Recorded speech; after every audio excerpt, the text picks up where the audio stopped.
और एक चीज हमेशा ध्यान रखिए भाई, आपको अगर किसी ने सुना सहा है तो आप भी लोगों को सुनिए, सही है, ठीक है। वैसे हमें सबको अवसर देना है और सबको देखना है, आंकना है, याद कर पाते नहीं अवसर देने के बाद भी, तभी तो हम जानेंगे कौन पीछे चल रहा, कौन आगे चल रहा है। सुनना तो ये अवसर मिलेगा सबको, ऐसा नहीं है हम सुनेंगे सबसे, ठीक। पढ़ाई थोड़ा लेट ही सही, क्या दिक्कत भाई, याद अगर हो जाए तो आपको तो हमें वही कराना है, याद ही कराना हमें एग्जामों में, यही काम आएगा, समझ गए ना। तो यहाँ देखिए जो आपको यरो अनुनासिक के अनुनासिक हुआ है, ये किसके बाद आया है, झलाजस बनने के बाद है। यहाँ पे देखिए यरा का मतलब कहीं प्रथमा बहुवचन है ना, अनुनासिक यानी सप्तमी एक वचन। ये अनुनासिक वास्तव में अनुनासिका है, क्या है, ये आपका प्रथमा एक, ये प्रथमा नहीं है, षष्ठी एक वचन है ना, क्योंकि प्रथमा बहुवचन, द्वितीय बहुवचन, पंचमी एक वचन, षष्ठी एक वचन और संबोधन बहुवचन, इतने स्थानों पर यह बनेगा।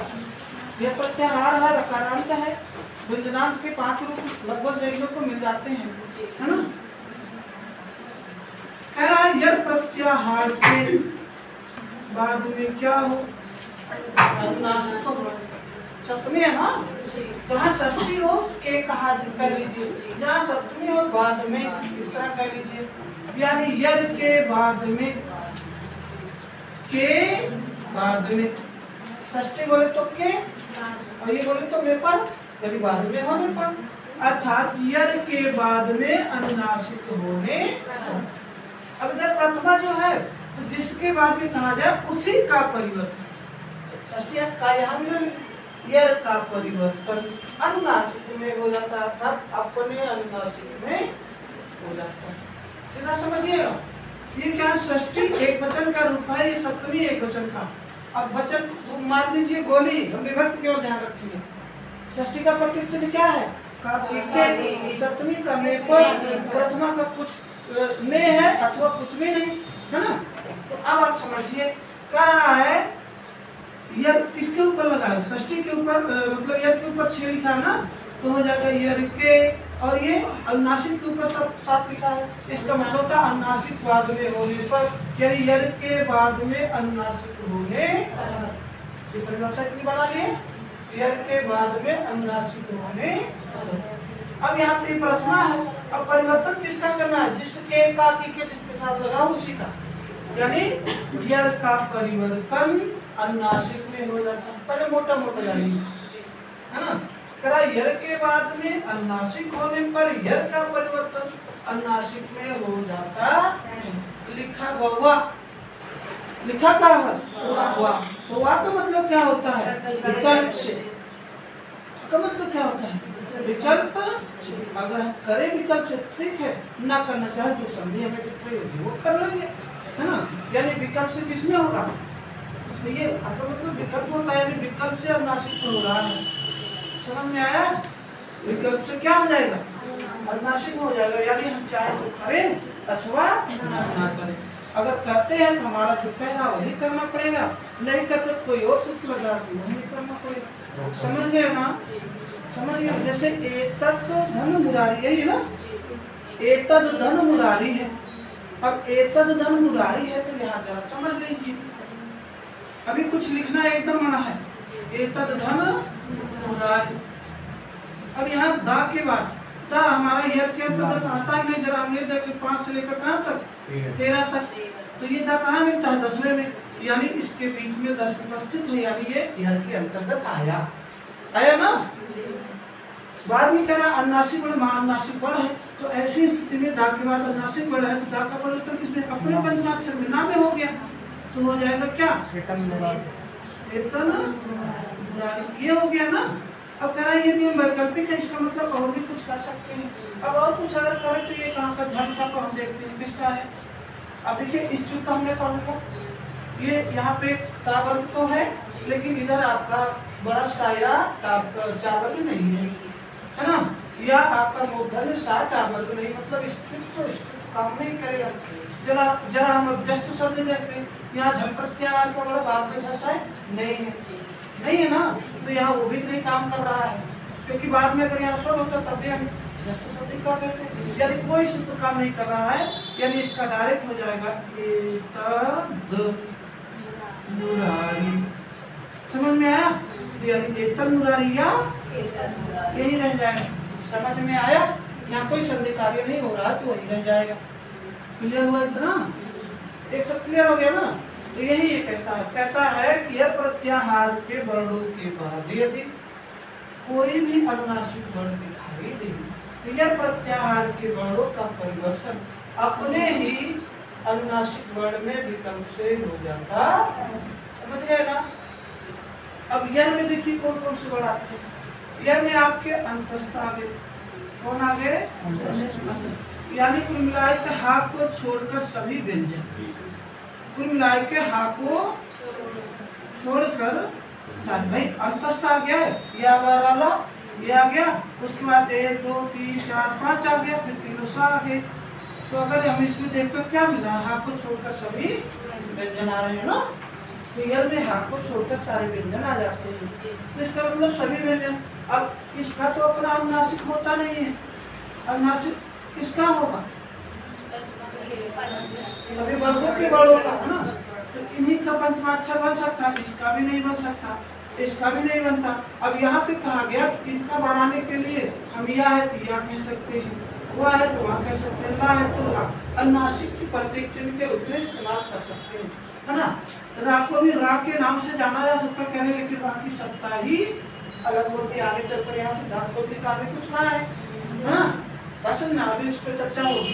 तो या रा को हम इस रूप में इंडिकेट कर सकते हैं, लेकिन रा को नहीं, क्योंकि रेख की गति बताई गई है, तो रा के बारे में बहुत सारी विसंगतियां, इसलिए रा के ऊपर अनुनासिक चिन्ह लगाना यहाँ वर्जित है, इसलिए रा को रा प्रत्याहार को रा प्रत्याहार के नाम से जानते हैं। वो समझ में आया? होना क्या चाहिए था? रा, लेकिन किस नाम से जाने रा या रा, है ना, इसलिए आपको बताया था उसको रा या रा दोनों ना। यहाँ देखिए ये क्लियर हुआ इतना। और इसकी बात, इसके ऊपर अनुनासिक चिन्ह लगता नहीं है, तो इसका मतलब यहाँ कोई परिवर्तन नहीं होगा, अपने आप ही अनुनासिक मान लेंगे वैसे, है ना। सा को अनुनासिक मान लिया जाए, जैसे हमने कहा पहला दूसरा तीसरा इनका तो होता नहीं है, तो यही पहला है, अंतिम है, या अनुनासिक जो मानना चाहे वो मान सकते हैं, है ना।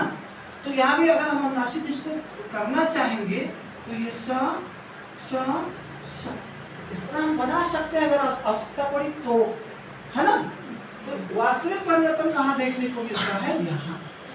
सही पूछा है, वास्तविक परिवर्तन कहाँ देखने को मिलता है? यहाँ। तो अब ये सारी चीजें हैं, जैसे एक तरफ धन मुरारी पर लागू हुआ, दा का क्या बन गया? ना राशि बढ़ गया ना। तो ज्यादातर पंचमाक्षरों के ही एग्जाम्पल देखने को मिलती है ना। बाकी एक चतुर्धन मुखा है, इसलिए यहाँ पे विद्वानों को ये देना पड़ा तर्क, चतुर्धन मुखा। अभी तो उस पर चलते हैं, है ना, चतुर्मुखा पे भी बाद में आएंगे। तो यहाँ देखिए यह प्रत्याहार के बाद माँ है अनुनासिक ना, तब यहाँ रखा अनुनासिक में परिवर्तन हो जाना चाहिए था, लेकिन नहीं हुआ, है ना। तो आगे अभी सूत्र आपको मिल जाएगा, ये स्थान प्रयत्न अभ्यंतर तमें स्पर्श से चरितार्थो विद्रेव रेखते न परिवर्तित, है ना। बस मतलब रेख के साथ ये विधि होती नहीं है, रेख यानी राग के साथ यह नियम लागू नहीं होता है, सीधा मतलब इसका यही है ना। तो ये सारी चीजें हैं।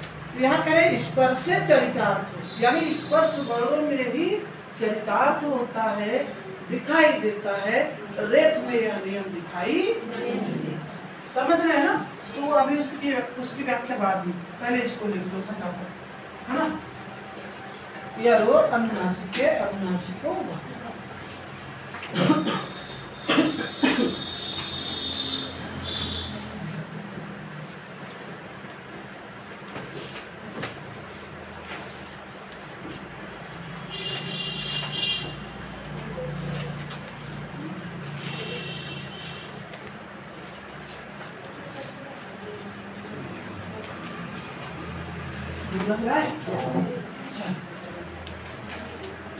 सूत्र के अनुसार, सूत्र है कि वास्तु सूत्र के अनुसार, सूत्र के अनुसार के अनुसार यदि यर प्रत्याहार के वर्णों के बाद, सूत्र के अनुसार यदि यर प्रत्याहार के वर्णों के बाद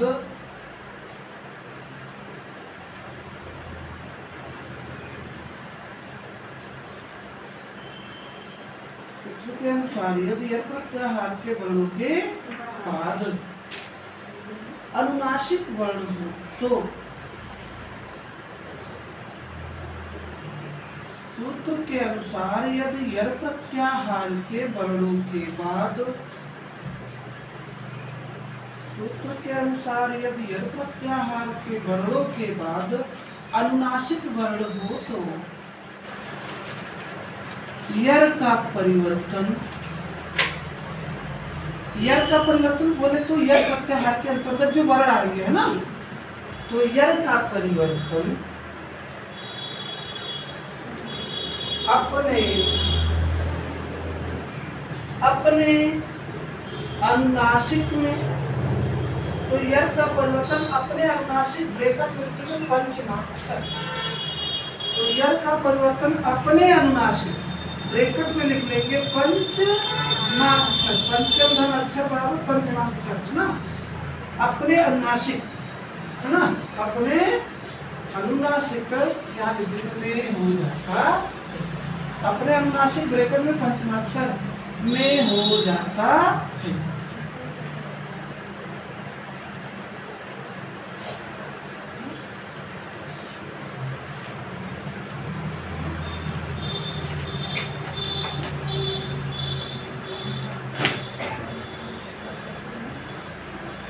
हो गया अपने पंचमाक्षर में क्लियर हो गया। अगवा एक देखिए विकल्प लिखना भुला गए ना, वहाँ लिख लीजिए यह नियम वैकल्पिक, तो मैंने पढ़ा लीजिए यह नियम वैकल्पिक है, काटपीट मत करके सीधे लिख लीजिए है ना, यह नियम वैकल्पिक है।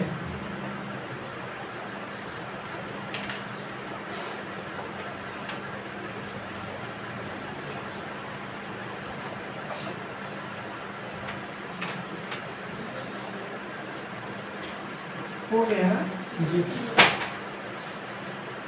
अब यहाँ पे देखिए यह नियम क्या है, वैकल्पिक। जैसे इन्होंने क्या क्या दिया बाबूराम सेना में, इसके लिए आप जान लीजिए कितने हैं। एक तो है आपका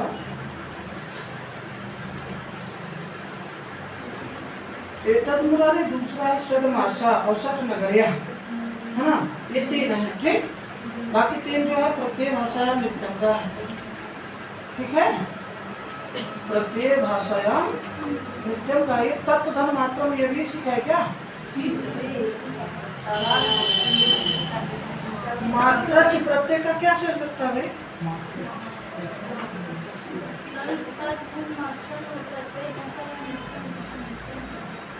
रोहित करो मात्रा च प्रत्यय होगा, मात्रा च एक प्रत्यय का नाम है भाई। कैसे है पूरा बड़ा वाला सूत्र,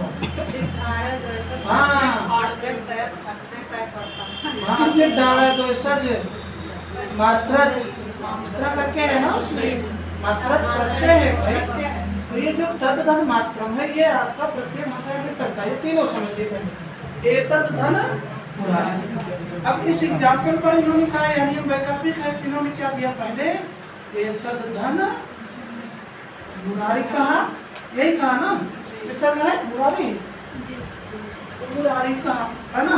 अब यहाँ देखिए दा, यह प्रत्याहार में आएगा, मैंने कहा हा को छोड़कर सभी वर्ग किसमें आते हैं, ये तो हा है नहीं, व्यंजन है ना, या को छोड़कर सभी व्यंजन, तो इसलिए दा का, अब इसके बाद क्या दिखाई दे रहा है, अनुनासिक वर्ण माँ, इसलिए दा का परिवर्तन किसमें हो जाएगा, अपने अनुनासिक यानी अपने पंचमाक्षर नाम में हो गया। तो हमारा क्या बन गया, एतन मुरारी। तो हमारा ये क्या है, यरो अनुनासिक के अनुनासिक सिद्ध हो गया ठीक। लेकिन करा या नियम वैकल्पिक है, तो वैकल्पिक है तो अगर हम देखते हैं विकल्प से हमने बना लिया, तो अगर इस नियम को ना लागू करें एतद धन मुरारी का बनेगा क्या, डायरेक्ट हो जाएगा। कोई संधि का नियम नहीं मिल रहा है, इसलिए एतद मुरारी, यानी ये आपका यरो है, बाकी वो सामान्य अवस्था का है। ठीक, यरो से क्या बना, एकल मुरारी बन गया, और जो एकल मुरारी है वो सामान्य अवस्था का है। ठीक, जो तत्व क्या कर दिया, जोड़ दिया गया, समझ गए ना? हाँ, कोई दिक्कत नहीं ना? अब अगला क्या है, सत्य धन नाश।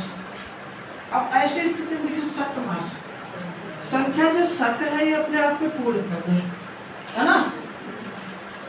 सत्य जो है अपने आप में पूर्ण पद है। अब इसके साथ क्या जोड़ रहे हैं, मास पद जोड़ रहे हैं। जो सत्य का अर्थ निकलता है, जो मास का अर्थ, समझिएगा, सत्य का अर्थ 6 है, मासा का अर्थ मास है, एक में जोड़ भी देंगे तब भी निकले। समझ में आया? इसका मतलब यहाँ संलग्न करिए नहीं, अलग अलग ही रहेंगे, भले परिवर्तन करेंगे, है ना? बस ना, मतलब ये पदांत अपदांत का नहीं मानेगा, किसका मानेंगे, पदांत रूप परिवर्तन मानेंगे, है ना? अब यहाँ देखिए कह रहा है ता के बाद क्या, यर के बाद क्या दिखाई दे रहा है, तो यर का परिवर्तन अपने किस वर्ण में हो जाएगा, पंचमाक्षर में, तो ता का पांचवा अक्षर क्या है, तो बराबर क्या बन जाएगा, सड़ मास। यही है ना, ऐसा है कि ना, एकदम बताते रहिएगा ना। ये है समास, ये तो हो गया किसके अनुसार, यरो के अनुसार, किसके अनुसार हो गया, यरो, है ना? अब यहाँ हम देखिएगा, मैंने कहा कि पदांत का मान के चलेंगे, आप पदांत का नहीं, तो हमारा जलांग जसवंत काम कर, जलांग जसवंत, ये झल प्रत्याहार का वर्ण है क्या, है ना? और बाद में क्या है, मतलब ये मैंने कहा यहाँ जलांग जसवंत काम करेगा, तो पदांत का परिवर्तन, टा का परिवर्तन किसमें हो जाएगा, डा में, तो हो जाएगा सड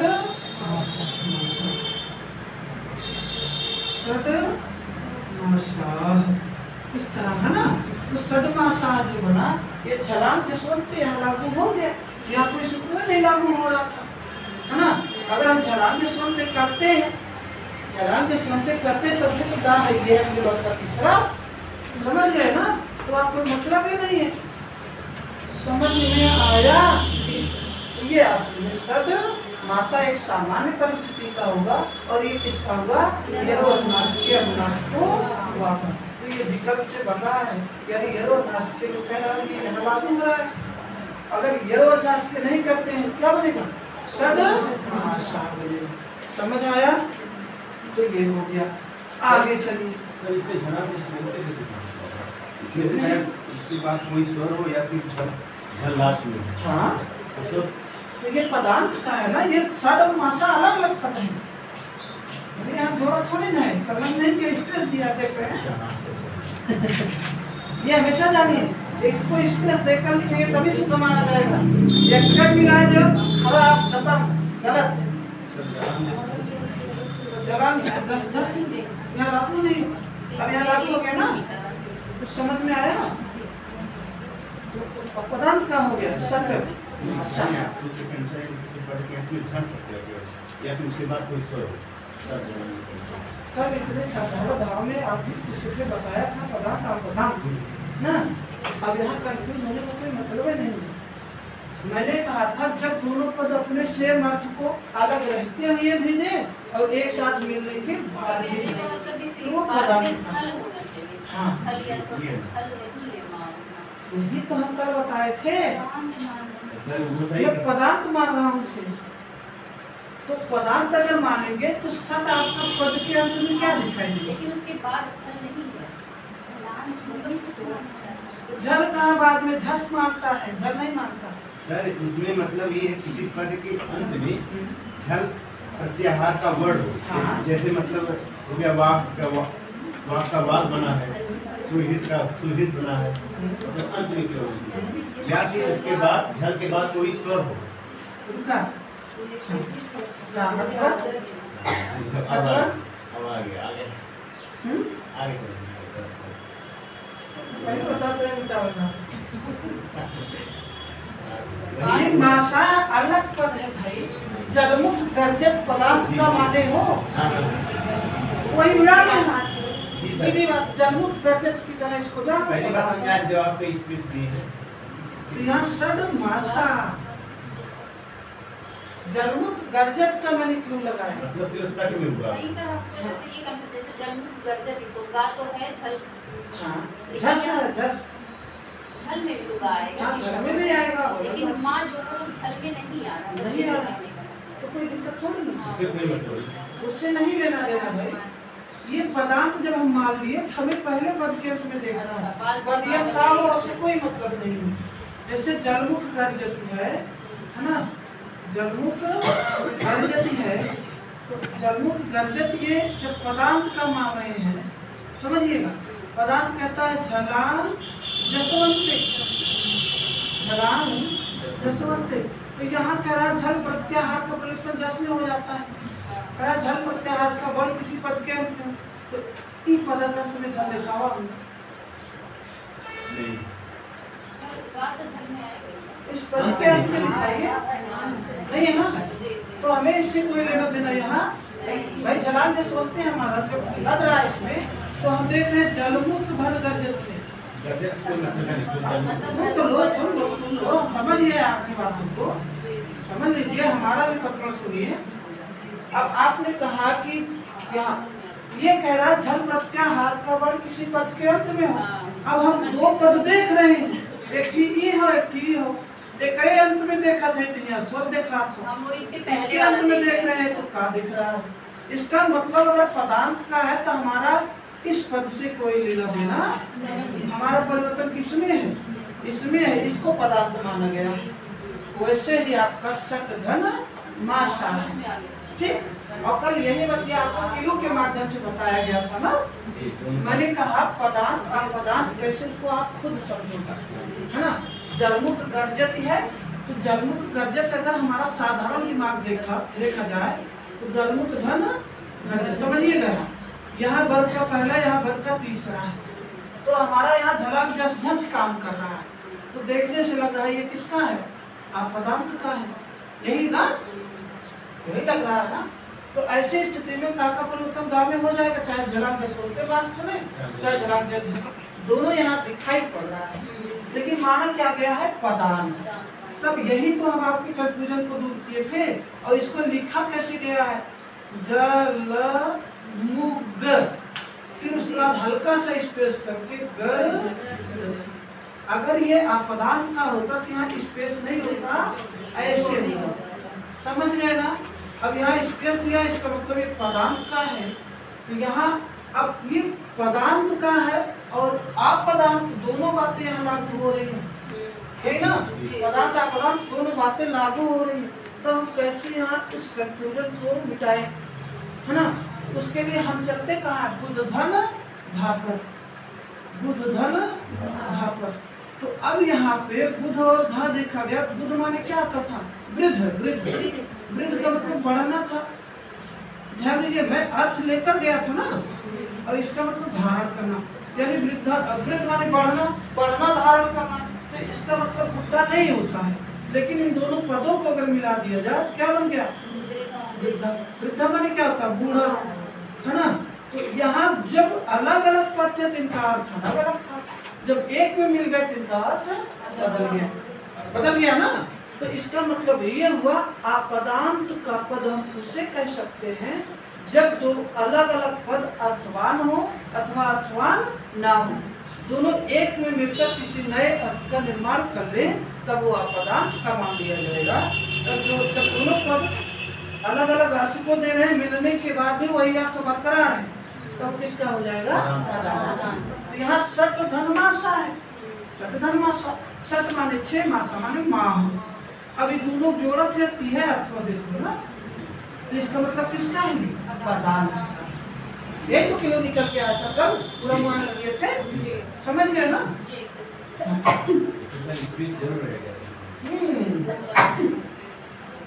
कि ये फिर से खुदा दिला जाता है, बुढ़वे वैसे कहीं कौन मरा है।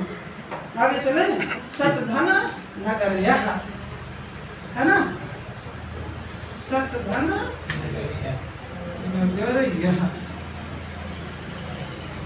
ये चीज कहाँ से हम उठाए? अनाम समझिए पहले, नाक का परिवर्तन किसमें होना है? गड़ा में हो जाना है, क्या फर्क में हो जाना है ना? तो संधि भी यहाँ काम कर रहा है।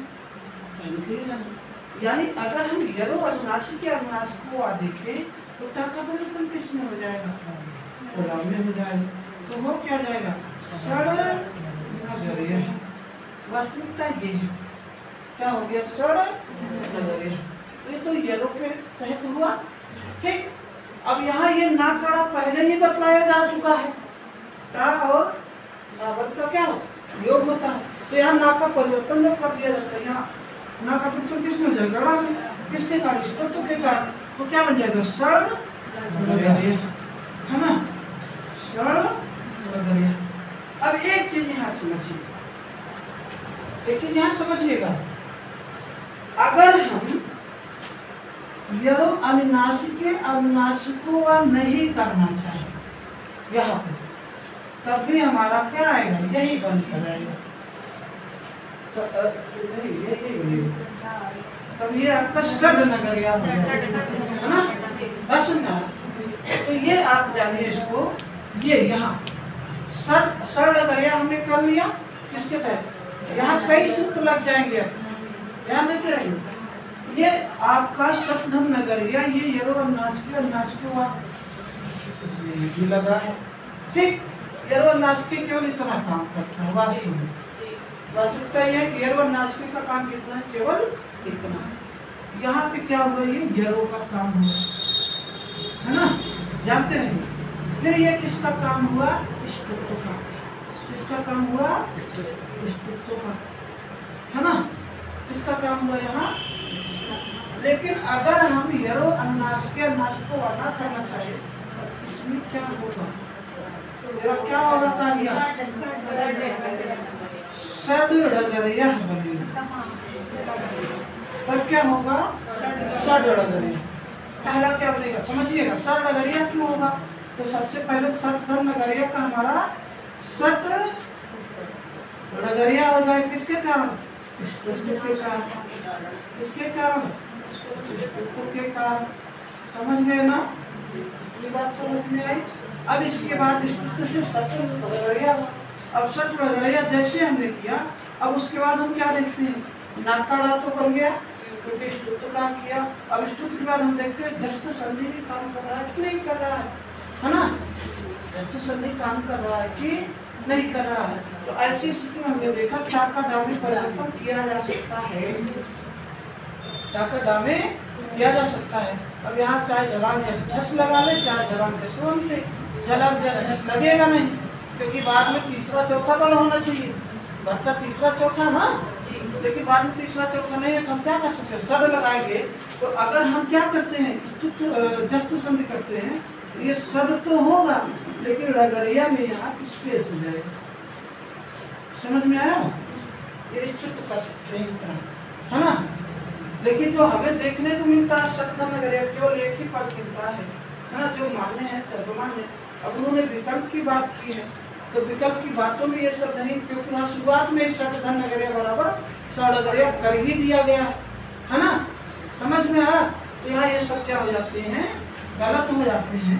कुल मिला के क्या होता है? सही षड्। तो यहाँ केवल एक ही बन रहा है ना? ये स्तुत्व में भी दिखाया गया षड् ही बनाया गया, देखिए जरा, है ना? इसलिए यहाँ हम वही मान के चलेंगे षट् नगरिया का षड्। तो अब यहाँ पे टा का परिवर्तन किसमें हो गया? में हो गया। आटा कड़ा किसके? को टा का परिवर्तन किसमें हो गया? डा में हो गया, यही ना? अब ना का परिवर्तन किसमें होगा? ये डा में हो जाएगा। इसको तो सब पहले ही पढ़ चुके हो, इसको तो सब पढ़ ही चुके हो ना? तो यहाँ पे ना का किसमें होगा? डा में। तो कुल मिला के हमारा क्या बन जाएगा? तो हम यहाँ पर एक ही मान के चलें, ठीक है? यरो अनुनासिक है, अनुनासिक को बाकी तर्क लगाएंगे, बहुत सारे तर्क आ सकते हैं, है ना? समझ गए ना? अब ये करने के बाद यहाँ संधि का कोई नियम ही नहीं रह जाता, है ना?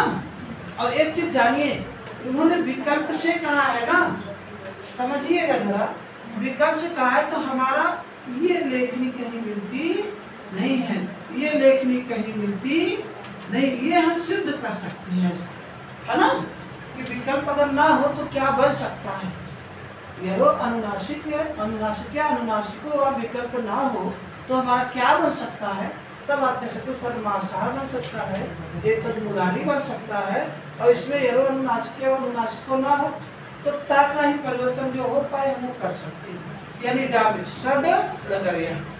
समझ में आया?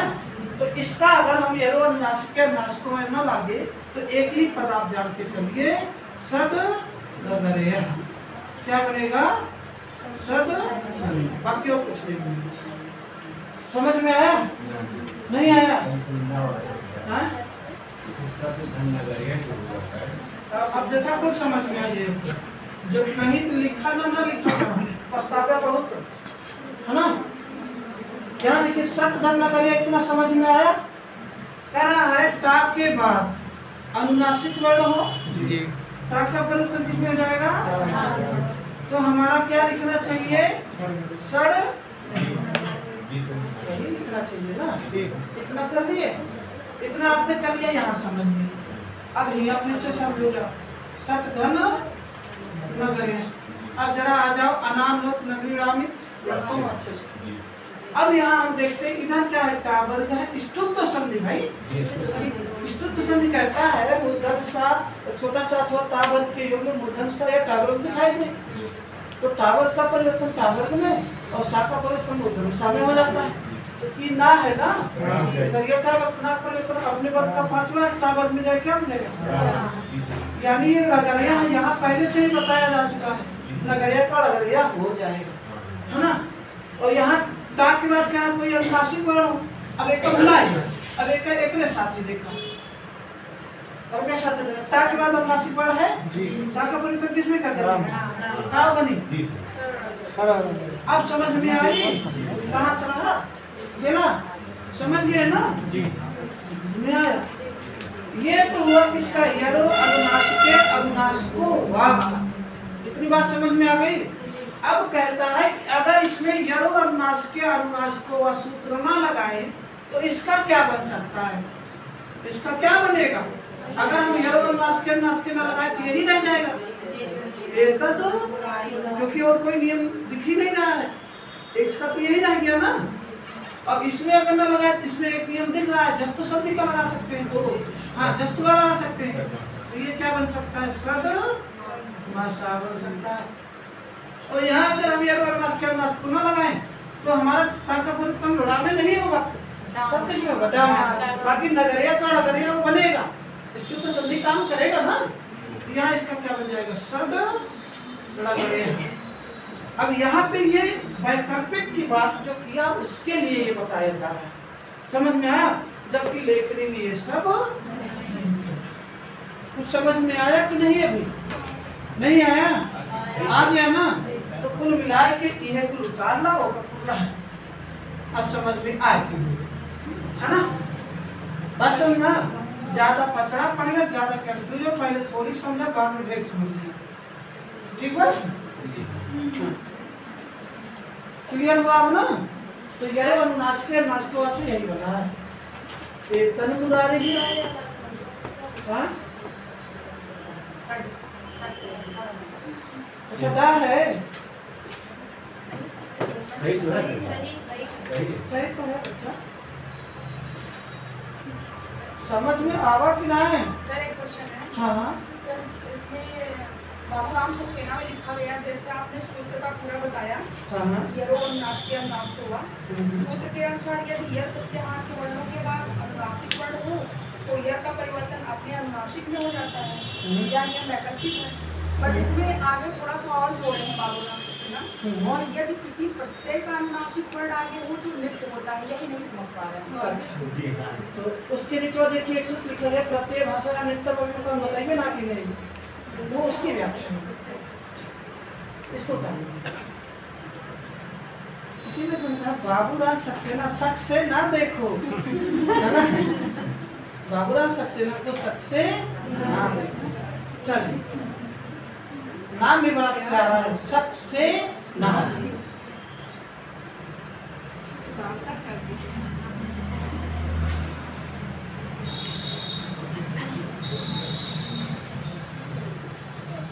हो गया बच्चों? हाँ, एक तो तारीख में हुआ। हाँ ठीक है। अब सीखा दिया आपका प्रश्न, प्रत्यय भाषायाम नित्यम, ये उसी की व्याख्या है ना, प्रत्यय भाषायाम नित्यम। ये वार्तिकार कात्यायन है ना, इनको कहाँ रहा गया, ये खाली बैठे से रही ना जात ना भाई, है ना, इससे खाली रहा ही नहीं गया। मैं रुका दादा बताओ तो बड़ा नाम कमा लिए है ना, अष्टाध्याय लिख के बड़ा नाम कमा लिया बहुत।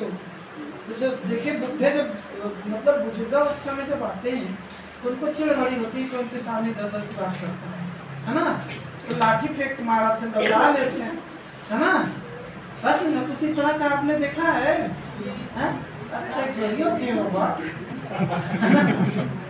बस। तो यहाँ पे जानिए किसी तरह फाड़ी जाना को दादा गलत सलत लिख के बड़ा नाम कमा लिया, बहुत गलती है। क्या करें हम गलती के तुम्हें ना का सुधार का गढ़िदा बरिदा कहना तो बरिंद कह बर के दिखाओ तो जानी। गाँव की भाषा होती ना, ओदी भाषा, गढ़िदा बरिदा रचिदा उस तरह ना, कह मैं तो बर दूंगा, कह बरो तो कात्यायन रुचि लगा के बना। ध्यान देना क्या किया था, उसमें रुचि लगाया और अष्टाध्यायी को फिर से बर दिया, यानी उसको अच्छे से लिख दिया, है ना। तो बर दिया कैसा, रुचि लगाकर, इसलिए नाम क्या पड़ गया, बर रुचि। अष्टाध्यायी पे क्या किए थे, कुतुल्नी काटे थे, पाड़ी के अष्टाध्यायी पर कुतुल्नी काटे तो पाड़ी क्या हो गए, क्रोधित हो गए, तुम्हें एक बर दा। तो कात्यायन ने क्या किया था, मन लगा के उसको रुचि से, यानी रुचि से भर दिया, यानी भररुचि नाम पड़ गया, और कुतुल्नी काटने से कात्यायन नाम पड़ा। समझ में आया? पाड़ी के अष्टाध्यायी पे कुतुल्नी काटे कात्यायन और रुचि लगा के भर दिए, इसलिए हो गए भररुचि। समझ में आया कुछ? ये है भररुचि, वार्तिकार कात्यायन। अरे प्रत्यय भाषायाम, प्रत्यय भाषायाम नित्यम, ये दोनों कहाँ के रूप है, सप्तमी एक वचन सप्तमी, प्रत्यय भाषायाम।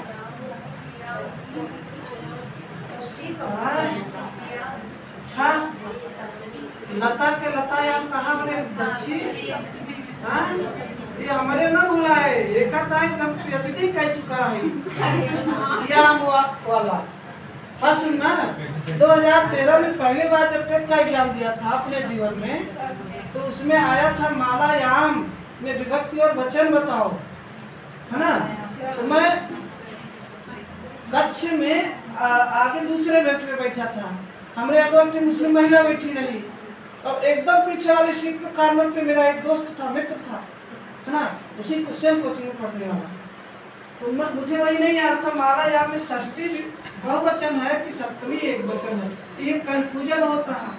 तो का अंधाधा रखे पीछे का है ना, इधर का निरीक्षक आगे देख बोल क्यों रहे हो, है ना। हम कैसे बोलेंगे नहीं, देख सकते नहीं, हाँ देख सकते है ना। तो उसके बाद मैं उसको देखता रहा, ताड़ता रहा। जब उसकी नजर मेरी नजर मिली, दो नजर चार हुए, तो हमने उसको आगे वाले लड़की को इशारा किया, हमने कहा यूं और यूं, मतलब यूं कहा, जयमाल वाला सिस्टम, यूं और यूं।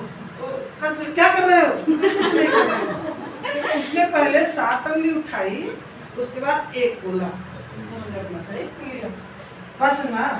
तो एक पर PhD के लड़के बुलाए ना, इसका मतलब आप ही नकल करते हैं, क्यों नहीं है, प्रत्येक घटना में हाथ धोने क्या जानना। तो यहाँ प्रत्यय भाषायाम नित्यम, 10 साल पहले हम लोग इतना आगे थे, समझ लो। प्रत्यय भाषायाम नित्यम, तो आइए देखिए यहाँ पे कहाँ का रूप में बताया, सप्तमी एक वचन। सप्तमी एक वचन मतलब में पर, यानी कहने की मतलब प्रत्यय भाषा कह रहा ना, किसकी बात चल रही है, यद प्रत्याहार के बाद अनुनासिक वर्ण हो, यर प्रत्याहार के बाद अनुनासिक वर्ण हो तो यर का परिवर्तन अपने अनुनासिक में हो जाता है। तो सब कुछ यर का हो रहा, शर्त क्या दे रहा, क्या क्या बता रही है?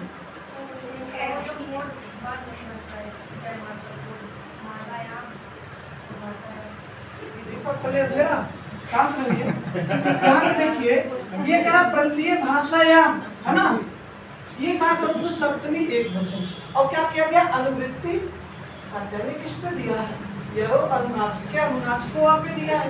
तो इन्होंने कहा जो वहाँ कहा जा रहा है अनुनासिके, अनुनासिके कहा गया ना, सप्तमी एक वचन यहाँ भी है ना, करे अनुनासिक बाद में होने पर, करे उसी में अनुनासिक बाद में होने पर की जो बात कही गई है, अनुनासिक तो हो लेकिन किसका, प्रत्येक का अनुनासिक वर्ण यदि दिखाई दे।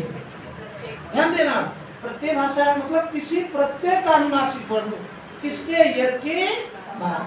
करे यर के बाद यदि किसी प्रत्यय का अनुनासिक वर्ण दिखाई दे तो नित्यम कह रहे हैं, कहे तब वहां पे नित्य परिवर्तन होगा, यानी अनिवार्य रूप से होगा, यहाँ कोई विकल्प नहीं चलेगा। वहाँ विकल्प कर दिए थे एक तक मुरारी है ना, यहाँ कहे विकल्प ही नहीं होगा, नित्य कर देंगे। समझ में आया? तो ये कह रहे हैं यदि यर प्रत्याहार के बाद किसी प्रत्यय का अनुनासिक वर्ण दिख जाए तो यर प्रत्याहार का परिवर्तन नित्य रूप से अपने पंचमाक्षर में हो जाता है, यानी ये सूत्र विकल्प नहीं देता। समझ गए ना? एकदम क्लियर, परिभाषा सेम रहेगा, वहाँ वैकल्पिक है, यहाँ क्या हो जाएगा, नित्य हो जाएगा। समझ में आया? लिख लीजिए,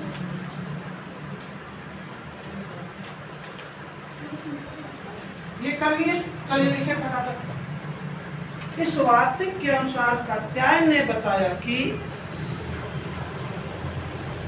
इस वार्तिक के अनुसार कात्यायन ने बताया कि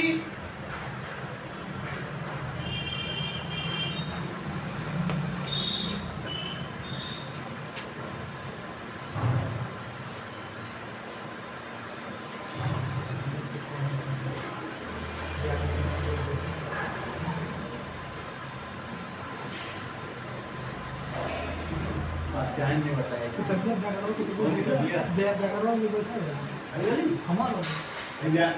हम व्याकरण नाम हम विज्ञान शास्त्र में मान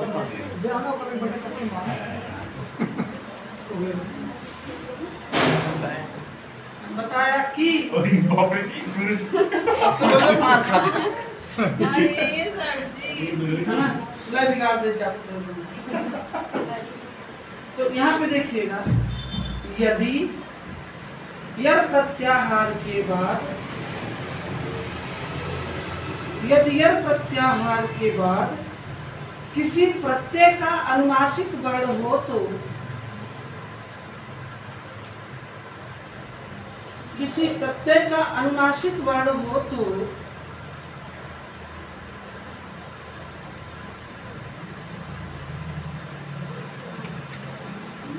किसी प्रत्यय का, यर के बाद किसी प्रत्यय का अनुनासिक वर्ण हो तो बिगाड़ हुई है, हाँ बिगाड़ लिया। चलिए सुनिए, इस वार्तिक के अनुसार कात्यायन ने बताया कि यदि यर प्रत्याहार के बाद किसी प्रत्यय का अनुनासिक वर्ण, यदि यर प्रत्याहार के बाद किसी प्रत्यय का अनुनासिक वर्ण, इतना हो गया, तो यर का परिवर्तन नित्य रूप से अपने अनुनासिक, तो यर का परिवर्तन नित्य, नित्य का मतलब समझ रहे हो ना, अनिवार्य रूप से, सदैव, हमेशा, अस्थाई, कुछ भी है ना। तो यर का परिवर्तन नित्य रूप से अपने अनुनासिक, ब्रेकर में पंचमाक्षर,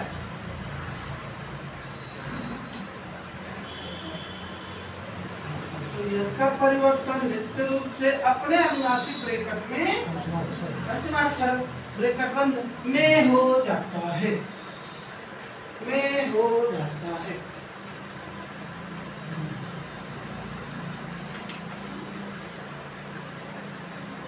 जैसे इन्होंने क्या कहा, तद है, तद धन मात्रम, नहीं है ना, यहाँ नित्य करना है, विकल्प से नहीं। तो यहाँ देखिए दा के बाद क्या है, माँ अनुनासिक वर्ण है ना।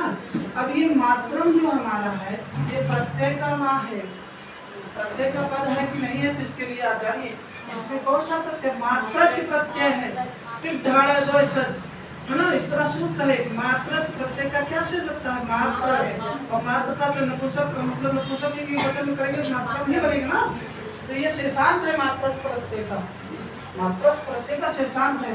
तो कहा किसी प्रत्यय का क्या हो, अनुनासिक वर्ण, तो यहाँ मात्रच प्रत्यय का अनुनासिक वर्ण क्या है, मा। तो दा का परिवर्तन अपने पंचमाक्षर यानी ना में अनिवार्य रूप से हो जाएगा तन मात्रम, कोई दिक्कत। इसी तरह आगे क्या है, चिद धन मयट, तो मयट देखिए, मयट प्रत्यय का, मयट प्रत्यय का क्या शेष होता है, मय।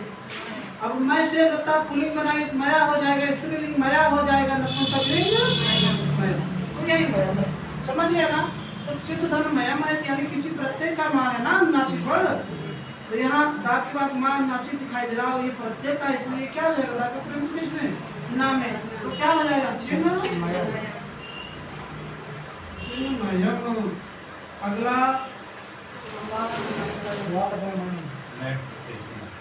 वाक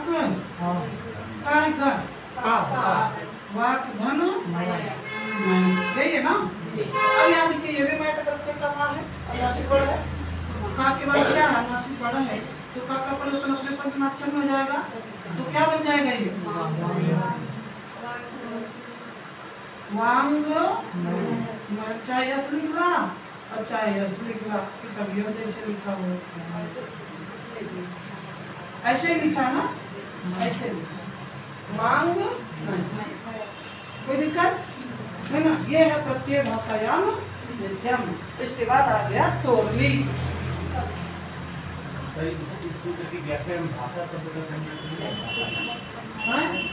अरे प्रत्यय भाषा का मतलब था प्रत्येक की जब बात हो, प्रत्यय भाषा मतलब प्रत्येक गतिविधि में है ना, जब प्रत्ययों की अपनी भाषा जब आ जाए, प्रत्ययों की भाषा दिखाई दे, यानी कोई प्रत्यय दिखाई दे सामान्य भाव में, अब वो भाषा याम जोड़ने का उनका अपना मकसद कुछ है। मकसद का मतलब है कि केवल केवल कोई प्रत्यय नहीं बल्कि कोई भी प्रत्यय में, प्रत्यय कितने प्रकार के हैं, 5 प्रकार के कुल है ना, कुल 5 प्रकार के प्रत्ययों में से कोई प्रत्यय है ना, ये भाव समझ लेना है। अब प्रत्येक शब्दों का अर्थ देखने लगे तो निपात कहाँ लिखे हैं, अध्यास में तो लिखे हैं पादपूर्ण निपाती, हाँ पादपूर्ण निपात तो आपका अष्टाध्यायी श्लोकात्मक भी है ना, गद्यात्मक पद्यात्मक दोनों है ना, क्यों नहीं, गौड़े कर्मण दो याद है, श्लोक है, गद्य पद्य का मिश्रण है, अष्टाध्यायी और वाक्य दोनों।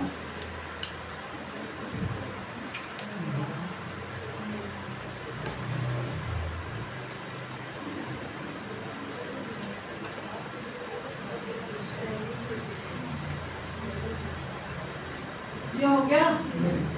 यहाँ देखिए मेरे कहने का मतलब वो जो भाषायाम है, भाषायाम का अपना कोई विशेष अर्थ उस तरह नहीं है ना, बस विशेष अर्थ नहीं, भाषायाम जोड़ने का तात्पर्य हो सकता है निपात में कुछ रहा, और निपात कहाँ चलता है, गद्य पद्य में चलता है ना। अब अगर अष्टाध्यायी गद्य में लिखे हैं तो गद्यों में निपात चलते, पद्य में लिखे हैं पद्यों में चलते। जैसे वहाँ कहा गया खल किन्नु, खल ऐसा करके है, बहुत सारे शब्द मिलते हैं, किसमें विज्ञान शास्त्र में है ना, तो अर्थ में नहीं होता है, वैसे ही समझिए अर्थ वो अपने हिसाब से जोड़े होंगे है ना। अब ये हो गया, जब को देखा नीचे कि सूत्र व्याख्या लिखल हो, स्थान पढ़ा, हाँ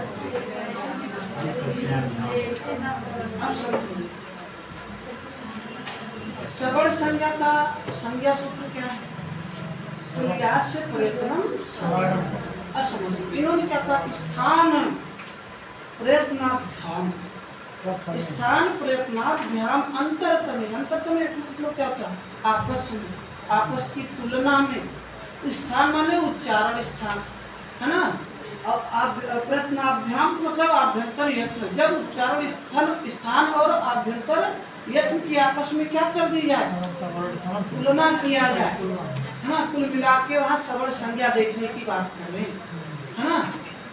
जब किसी वर्ण के उच्चारण स्थान और आभ्यंतर यत्न को देखकर सबल संज्ञा की जाए या की जाए किसी वर्ण की, तो ऐसी स्थिति में स्पर्श चरितार्थो विधि अयम, स्पर्श यानी स्पर्श वर्ण में क्या कह रहे हैं, चरितार्थ होता है, दिखता है, विधि अयम यह विधि। तो यह विधि कहाँ दिखता है, स्पर्श वर्णों के साथ दिखता है। कौन सा, यरो अनुनासिक के अनुनासिको, समझ में आया। तो यहाँ पे यर प्रत्याहार में वर्ण कौन कौन से हैं, या, वा, रा, ला, कु, चू, टू,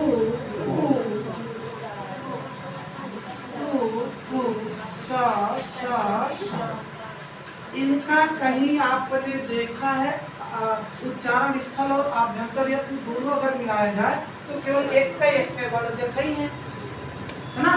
जब सबल संज्ञा की जाती है तो सबल संज्ञा के लिए कहा गया आभ्यंतर यत्न और उच्चारण स्थल, आभ्यंतर यत्न भी एक हो, उच्चारण स्थल भी कोई एक हो, ये कहा गया। और इन दोनों के अंतर्गत आने वाले वर्णों की संख्या कम से कम 2। अगर या व रा का हम उच्चारण स्थल देखेंगे, स सर का उच्चारण स्थल देखेंगे, अलग अलग आएगा ना। आभ्यंतर यत्न हो सकता है एक, लेकिन उच्चारण स्थल अलग आएगा।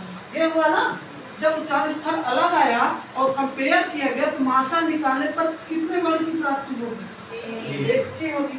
जबकि कहता है सबल संज्ञा तभी होगा जब कितने वर्ण आएगा, तो यानी इनकी आपस में सबल संज्ञा नहीं होगी। तो कह रहा वास्तव में यह नियम किसके साथ प्रयुक्त होता है, समझ में आया। यही यहाँ पे कह रहा है, कह रहा स्पर्श चरितार्थो विधि अयम, यानी स्पर्श वर्णों के साथ यह विधि कौन, यरो अनुनासिके अनुनासिको वा, क्या होता है, चरितार्थ होता है, दिखाई पड़ता है। फिर कह रहे हैं रेफे ना परवत्ते, लेकिन रेप यानी रा के साथ यह कभी भी चरितार्थ नहीं, यानी यह नियम रा के साथ नहीं लगता। बात कुछ समझ में आया, यह नियम रा के साथ नहीं लगता। अब यहाँ जो बात इन्होंने कहा इसके साथ कह रहे हैं कि इनकी कोई सबल संज्ञा आपस में होती नहीं है, ठीक। तो जब सबल संज्ञा नहीं होती तो इनके साथ करना न करना कोई बात नहीं, लेकिन सही रूप से सही मायने में यह नियम किसके साथ चलता है, सबके साथ चलता है। कह रहे इन सबके साथ तो हम कर सकते हैं अगर चाहते हैं, लेकिन रा के साथ कभी नहीं कर सकते। कुछ समझ में आया। इन्होंने क्या कहा इस व्याख्या में पूरे कि कु चू टू के साथ यह नियम पूर्ण रूप से लगता है, ठीक। अब अन्य वर्णों के साथ हम लगा तो सकते हैं, किसी कारणवश या चाहे तो हम कर सकते हैं, समझना, लेकिन रा के साथ किसी भी सूरत में नहीं कर सकते। कुछ समझ में आया भाई। उत्तम मध्यम और अधम की प्रवृत्ति यहाँ चल रही है ना। यानी कु चू टू के साथ जब ये परिवर्तन होगा तो सब सर्वोत्तम माना जाएगा, है ना। और या ला सा के साथ अगर हम करेंगे तो ये मध्यम हो जाएगा, लेकिन रा क्या है, एकदम अधम है, एक को पूछबे न करी। बात समझ में आया। तो ये कुछ इस तरह का समझिए। तो ये सूत्र कहता है कि यहाँ पे आपका टू के साथ यरो अनुनास के अनुनास को पूर्ण रूप से लागू होता है ना। या व और ला के साथ हम चाहे तो कर सकते हैं, व्याख्या में यही कहना ना, हम चाहे तो उसके साथ इस नियम को लागू करना चाहे किस तरह बनाकर कर सकते हैं। या का अपना अनुनासिक क्या है या, वा का अनुनासिक क्या है वा, ला का अनुनासिक क्या है ला, ये हम कर सकते हैं। और इसके साथ क्या इसकी सत्ता ही अलग रहा तो मतलब इसमें परिवर्तन होता ही नहीं है। क्यों कहा ऐसा, सत्ता अलग होती है ऐसा क्यों कहा गया, क्योंकि ये कहाँ काम में रहा है, झलांग जसवंत झलांग जस झस, है ना। तो इसका अपना मतलब तीसरा हो तो मतलब सत्ता अलग हो तो मतलब क्या हुआ, मतलब यह हुआ किसी को पहला मान लिया जाता है, किसी को दूसरा मान लिया जाता है, किसी को चौथा पांचवा जो भी मानना चाहे मान लेते हैं। यानी इसी को अनुनासिक मानना चाहिए, इसको भी इस तरह हम कर सकते जरूरत पड़ी तो, ठीक। लेकिन कह रहे हैं इन सब में सबकी हम कुछ न कुछ भला भला कर सकते हैं, लेकिन रा का कभी कोई भला नहीं होगा। यानी रेप के साथ यरो अनुनासिक के अनुनासिक हुआ नहीं लगता। कुल मिला के ये क्या है, यरो अनुनासिक के अनुनासिक हुआ का निषेधात्मक सूत्र है। ये इसमें केवल एक ही बार निषेध करता, वो भी रा। यर के अंतर्गत आने वाला रा वर्ण इस नियम का क्या करता है, निषेध करता है, उल्लंघन करता है। तो ये बात किसने बताया, सिद्धांत कौमुदीकार ने ये व्याख्या को दिया, कोई सूत्र नहीं कहा, ठीक है, ये सूत्र नहीं है, ठीक है। तो ये इन्होंने व्याख्या दिया, आप इस व्याख्या को लिखना चाहो तो लिख सकते हो, ठीक। अगर नहीं लिखना चाहे तो वहां जो लिखा गया का से माँ तक, देखो का से माँ तक के वर्णों में यह नियम शुद्धा के साथ चलता तो हो जाता है। अतः रा का सवर्णी अनुनासिक करने में नहीं लगता। अतः चतुर्मुखा आदि में, है ना, रा के स्थान में कोई अनुनासिक वर्ण नहीं होता। बचे यड़ और उसमें उनमें या व ला का तो अनुनासिक हो भी सकता है। सा की तो अंत में सत्ता ही दूसरे रूप में रहती। तो ये वही बात जो अभी आपको बताया गया, यही तो है ना। तो यहाँ पे जो अभी इन्होंने स्थान प्रयत्नाभ्याम अंतरतः में कहा, इसका मतलब है ये सबल संज्ञा निकालना चाह रहे हैं। जिनकी सबल संज्ञा हो रही है उसका तो प्योर रूप से क्या होगा, यरो अनुनासिक अनुनासिक होगा, उसमें लागू होगा। तो पूछू तो होती है ना सबल संज्ञा, ये तो होती है ना, तो इसमें पूर्ण रूप से ये सूत्र लागू हो गया। जिनकी सबल संज्ञा नहीं होती उसमें कुछ वर्णों में हम चाहे तो कर सकते हैं, लेकिन रा के साथ कदापि नहीं कर सकते। बस इतना ही समझना है, और लिखा भी गया है बिल्कुल सीधा सीधा। तो आप चाहे स्थान प्रयत्नाभ्याम अंतरतः में जो लिखा गया और यहाँ का से मात्रा जो लिखा, ऐसे करके यहाँ कर ले, इतना कर सकते हो। फिर यहाँ सिद्धांत कौमुदी लिखा गया है, यही समन्वय चतुर धन मुखा बराबर चतुर मुखा। यानी यहाँ रा में हमारा कोई परिवर्तन नहीं किया गया, वो दर्शाया। यानी ये व्याख्या सिद्धांत कौमुदी का किसके लिए है, ये व्याख्या किसके लिए भी है, दोनों में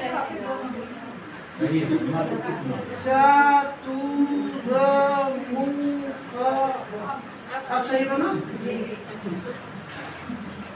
तो ये आप समझ गए ना, ये व्याख्या वास्तव में किसके लिए है, चतुर्मुखा के लिए। बाकी यहाँ कुछ है तो अगर आप लिखना चाहो लिख लो, नहीं कुछ है नहीं, सूत्र नहीं है ना। लिखना चाहेंगे, हाँ लिख लीजिए, उतार लीजिए, पहले वो उतार लीजिए। नहीं, स्थान प्रयत्नाभ्याम अंतरतः में नहीं लिख लेंगे तो थोड़ा अपनी भाषा में हो जाएगा ना। स्थान प्रयत्नाभ्याम अंतरतः में स्पर्शे चरितार्थो विधिरयम् रेफे न प्रवर्तते।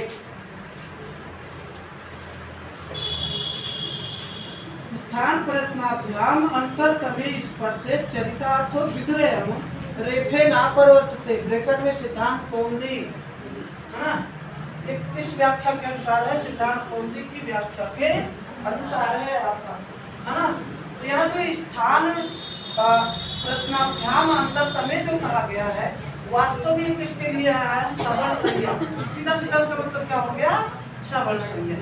यानी यदि यह प्रत्याहार के वर्णों की सबल संज्ञा हो रही हो, है ना, यह प्रत्याहार के वर्णों की क्या की जाएगी, सबल संज्ञा। यानी यह प्रत्याहार के वर्णों में जिनकी सबल संज्ञा हो रही है उनके साथ यह नियम पूर्ण रूप से लागू होगा, और जिन वर्णों की सबल संज्ञा नहीं हो रही है उसमें यह आंशिक रूप से लग सकता है, किंतु रा के साथ कदापि नहीं लगता। बात समझ में आया, इतना ही लिखना है आपको। पहले सूत्र लिख लीजिए, उसका मतलब व्याख्या लिख लिए हैं, बोलो हम लिखेंगे। सिद्धांत कौमुदी का यानी भट्टोजी दीक्षित लिख लो। भट्टोजी दीक्षित के अनुसार, भट्टोजी दीक्षित के अनुसार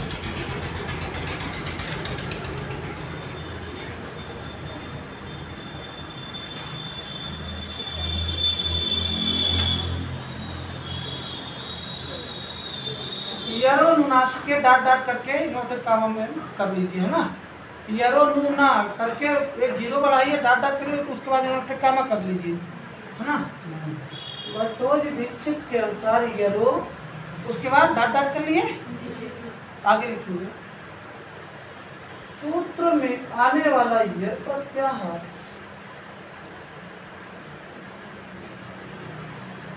आने वाले करेंगे, आने वाले तो गड़बड़ हो गया किसी का, आपने चिट्ठा दिया ये आपत्ति नहीं होगी, हमें पता है। अच्छा चलिए यहाँ पे देखिए, सूत्र में आने वाले रुका खड़ा होगी, बोली लग नहीं बन रहा है ना, आने वाले रुक जाओ, जब तक यथास्थान में पूछो कोई ले नहीं बनता, रूमों के पूछा पूछो ना बता पाएंगे, सही में बात पूछे कुछ नहीं बता पाएंगे, यहाँ आपको पूछा पूछो पूछा। ये क्या लिखे हैं, सिद्धांत दीक्षित के अनुसार एवं अनुनासिक डाट का सूत्र में आने वाले, हाँ सूत्र में आने वाले यर प्रत्याहार के वर्णों का परिवर्तन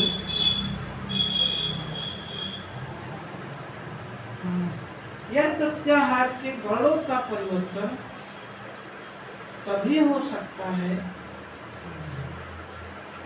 जब वह सवर्णी हो,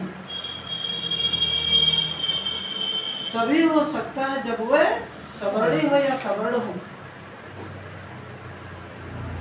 तभी हो सकता है जब वह सवर्ण हो।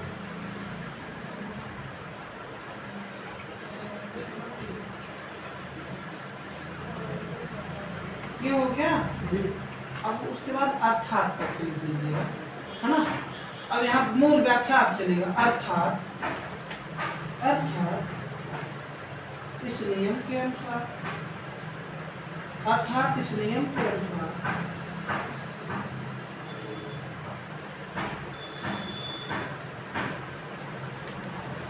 यह प्रत्याहार में आने वाले,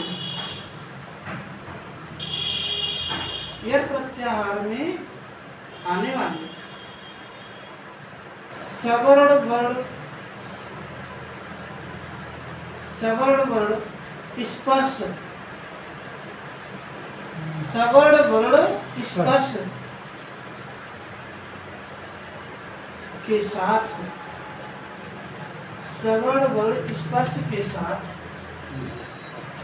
यरो डाट सूत्र यरो नू किस तरह ना के साथ यरो नू डाट डाट डाट ऐसे ऐसे इंडिकेट करना, थोड़ा सा इंडिकेट करते हैं ना।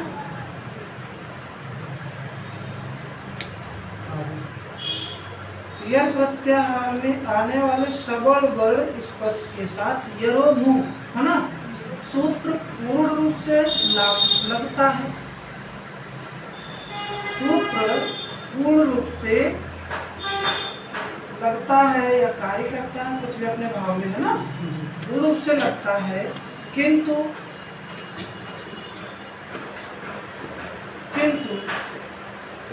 रा के साथ कदापि नहीं लगता, किंतु रा के साथ कदापि नहीं लगता।